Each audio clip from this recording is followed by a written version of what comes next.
Thanks for being with us another week. Especially thanks to a few of you who have given some feedback about these blogs. I was quite amazed the other day with my smartphone just to put my name in there, and suddenly I had access to blogs going back many years. Truly, YouTube and this technology is just amazing. Um, my website, Webmaster Brooks, over there in Minnesota, is really a great help as he, of course, puts these on Facebook. And he sent me a little note. Why not ask people to hit the share button in Facebook and share to their own profiles? And number two, asking people to leave a comment below with topics that maybe they'd like me to speak about in the future. I would love to hear from anyone, of course, about those things. I have a very, very special offer this week. I wonder if you've ever seen this book. This came out in 2017 for the 60th anniversary of OM. Don't confuse with what we're doing right now, the 60th anniversary of OM UK. 60th anniversary goes back to Mexico. We went to Mexico in 1957, and this is one of the most luxurious books ever produced in the history of OM. And there were very sort of limited copies, and we ran out. And so I took a step of faith and published my own edition. There's the back cover. We somehow just found that we have a few of these left. I'm taking some Friday to Canada in my suitcase. If you're a Canadian and would like a copy of this incredible pictorial presentation of the 60 years,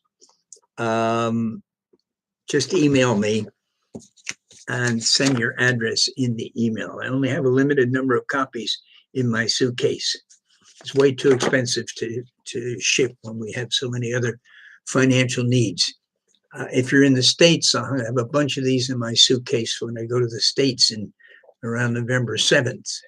But of course, if you're in the UK, not the rest of Europe, I'm afraid, but if you're in the UK, this is a chance to get this book. Even some OM people never got a copy. So we look forward to that email with your address to send you one of those very special 60th anniversary of OM Global, but maybe relevant for the 60th anniversary celebrations here. We have the final one, though. We're thinking about doing Wales next year, but we're having the final one November 24th in Scotland. Today, we're speaking about 7 signs of a healthy church. Tough subject, because a church that's healthy for one person is not necessarily healthy for someone else. And to be honest, if you don't have what I call messiology theology, not just the book, but this actual shift in your theology, unless you were already there, that God works in a very wide angle of ways through many denominations and many groups. There are over 40,000 denominations in the world. Some people think that's negative, but it's a failure to understand language, culture, and the huge growth of the church. I think in the States, where there's about 300,000 churches, there's only a couple hundred denominations. I'm sure some maybe didn't get into the registry. And I believe when we have this more radical, big-hearted view of how God works, so often in messy situations, yes, even in healthy churches, though that's not what we want. And that's why we're doing this little talk, 7 signs of a healthy church. I believe the first sign, positive sign, is that it's a church committed to biblical teaching. It may not have the exact same interpretation on each verse and each passage that you maybe had when you were a child. But if it's committed to the Word of God, it believes the Bible is the Word of God. That is a foundation for a healthy church, especially if it's not into extremes. Some people who are very strong on the Bible become what you call a Bible basher, and These kind of people are very hard to relate to, and people who attempt to go to those churches often find it an unhealthy situation. In fact, I think history will show that a lot of people have been hurt through those more extreme kinds of churches. And again, when you have a lot of choice of churches, and I'm noticing even among more unreached parts of the world, in God's mysterious working, they often, even in a place like Turkey, they often have a choice of several different fellowships. There's usually one that's very much down the charismatic road, and there's one that's down a more basic evangelical road. There might be one very popular these days down the Reformed Calvinistic road. And it's heartbreaking if they're not having much fellowship with one another. But point two really is to check out a little bit of the history of the church. Just to go there once, that's different. But before you make a commitment to that church, you may want to know a bit of their history, especially a bit about any crisis they've recently been through, and what is the level of hurt and unforgiveness that may be flowing in that place. Of course, the key in all of this is godly leadership. That's worked out in different people in different ways. And so again, in my missiology theology, we don't have just one style of leader, but you probably, as you choose a church, want a leader that fits into more what you classify as godly leadership. And then number three, of course, our hope, it's a Grace Awakened church. Some of you saw my written blog in which I gave a real push for Philip Yancey's book. I had a wonderful email from him since, Vanishing Grace. And I think you can easily get it in your bookstore or through Amazon. Very popular book. Came out a number of years ago. And I had given it a push and mentioned it in messages, but I only got into the book in a more serious way in this past week. And I really have been blessed. Philip Yancey's Vanishing Grace. And that book is urgently needed in churches today. That message of grace awakening. Swindoll's book, Grace Awakening. Yancey's other book, What's So Amazing About Grace. So many people and whole churches have been influenced by that. It means a church that's more big-hearted, more forgiving. It's a church where people are willing to listen to you and your story. And I just believe that's so important. And number four, I think you want, or I consider a healthy church, one that has the balance between local and global.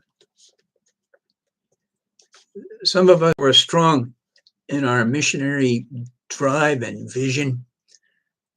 Certainly as I was, we sometimes are a bit judgmental of a church that isn't really gung-ho for missions.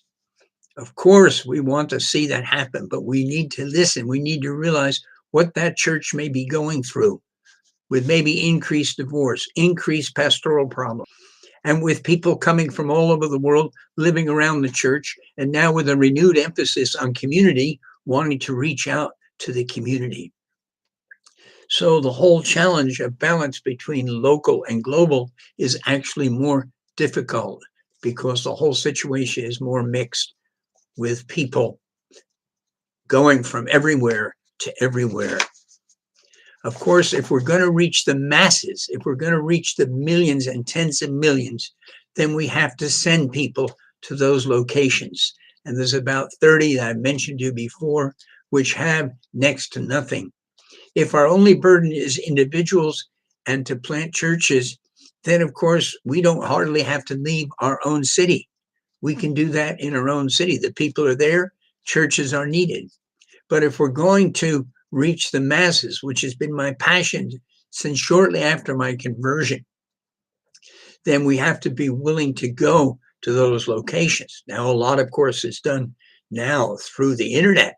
So again, everything you say is brought into balance by other things. And it's not going to be any less challenging in the years to come. And then number 5, I believe a healthy church in these days of tremendous confusion, harder than ever to know what's truth, fake news, people making all kinds of claims, and in some countries, Christians getting just consumed by the political situation. And it's sad when churches from the pulpit just somehow come down on one side of the political thing. It proves that often, number one, is not God, his work, people. That's what Yancey's book, Vanishing Grace, is about, and many other books. I hope mine, people. And so we're going to be more careful, especially when there are non-believers there, in mouthing out our political views, which often can be such an offense, and then we will not see those people more. And I believe some people today in their extreme statements, totally consumed by politics, are driving people, especially the younger generation, away from Jesus. So if I was choosing a church, I would want a church that was more careful and sensitive about these divisive issues, especially politics. But there are other fiery darts from the evil one that try to bring division among God's people. And then number 6, I believe a healthy church is a church that's a prayerful church. I can never say, however, after ministering to over 1,000 churches, that God doesn't use churches where there's not a lot of prayer. I just embrace the mystery of that. But I'm convinced sometimes those kind of churches, a few people are praying, and the pastor might be a praying man, and only heaven will tell the true story. But how good it is when a church still has the kind of prayer meeting that we see there in Acts 12 and in Acts 13, and that has been practiced by live churches around the world for hundreds and hundreds of years.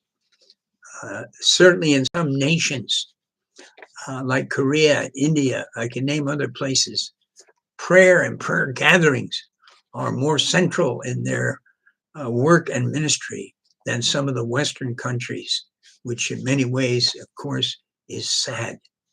I'm praying, and I'm not going to give up for the resurrection of prayer gatherings where people pray specific. When we think of some of the epistles and what Paul says about praying for all kinds of people, that takes time. We know missionaries, we know leaders of government that we're told to pray for. It takes time to have specific prayer for people, for situations, for crises, for leaders. And so my prayer is that we might see a resurrection of the prayer meeting. And I certainly would not want to be very involved in a church that wasn't at least some degree healthy in that direction, at least aiming to do more in that direction.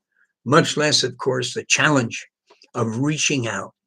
A healthy church is a church where people are sharing their faith. It won't be everyone, because all people are at different levels of their pilgrimage. So to me, prayer and evangelism is surely a basic mark of a healthy church. And then number 7, a healthy church to me is one that's realistic about the problems, the situation, not making promises from the pulpit that can't be fulfilled, like everyone will always be healed if they just have faith. What a hurtful doctrine that has hurt hundreds of thousands of people around the world. And so I believe a healthy church has a balance in terms of its message, and that there's a lot of emphasis on being real and in being willing to embrace the mystery of unanswered prayers, some of the things I've talked about in my last 2 books. And then, of course, a church that's forgiving. And if people are sitting in the congregation who's not forgiven the pastor for something he's done wrong, that's so sad. And if the pastor is an unforgiving person, that will lead to an unhealthy church. We know there are many other signs of a healthy church. We know it's all more complex than I can talk about in 15 minutes. But I hope this at least helps some of you in wrestling through the challenge of local church situations and where you should get involved.